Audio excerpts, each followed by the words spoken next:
Acheter une cuisine, ce n'est pas seulement choisir une couleur ou encore son implantation. C'est aussi et surtout penser à une série de petits détails qui se révéleront pratiques et évidents à l'usage. D'où l'intérêt de s'adresser à un spécialiste, le cuisiniste.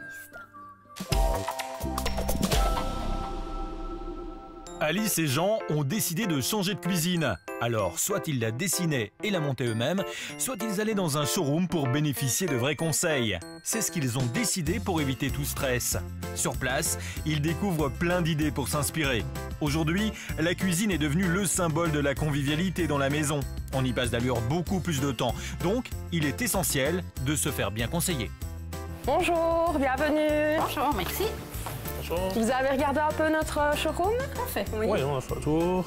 On avait un projet de cuisine. Ça vous intéresse qu'on le regarde ensemble? Oui, bien sûr, Oui. volontiers. Venez avec moi. Merci. Jannick est une cuisiniste qui aime passer du temps à l'écoute de ses clients. Généralement, ils sont exigeants car après tout, c'est la cuisine de leur vie. Pour notre spécialiste, il faut tout d'abord comprendre les besoins des familles. Elle n'hésite donc pas à poser des questions sur les habitudes quotidiennes du couple. Vous êtes vous deux? Est-ce qu'il y a des enfants à la maison? Oui, nous avons deux enfants. Deux enfants qui dînent avec vous, Oui. qui participent aussi à la vie au niveau de la cuisine. Alors pour moi, être un bon cuisiniste, c'est surtout pouvoir écouter le client, savoir ce qu'il veut, tout en apportant des nouveautés, des aspects plutôt pratiques au niveau de la cuisine auxquels il n'aurait pas spécialement pensé au départ. Et donc pour qu'il retourne avec quelque chose qui corresponde vraiment à son besoin et avec lequel il est super content. Hubert Zadvorny a conseillé de nombreux ménages. Pour lui, c'est évident. Il est préférable de faire appel à un cuisiniste parce qu'on va gagner surtout du temps et on va être rentable au niveau des espaces. Si on a une famille nombreuse, on va bien sûr devoir créer des espaces différents que si on a un couple qui prend juste un petit déjeuner le matin et qui n'a pas besoin du même espace. Voilà. J'ai bien écouté tout ce que vous voulez.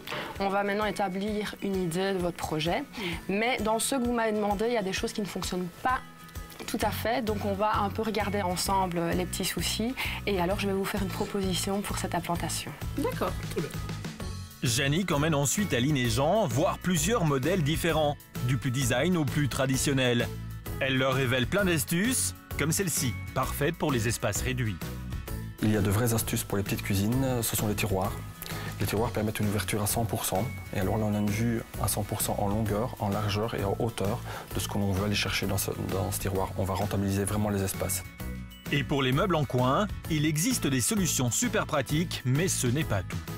Alors ici, c'est un petit détail qu'on oublie lorsqu'on fait sa cuisine soi-même. Donc c'est ce qu'on appelle un fileur d'angle. Il est nécessaire en fait pour ne pas que les portes se cognent. Également au niveau des tiroirs pour ne pas qu'on ait une collision. Des oublis qui peuvent porter à conséquence.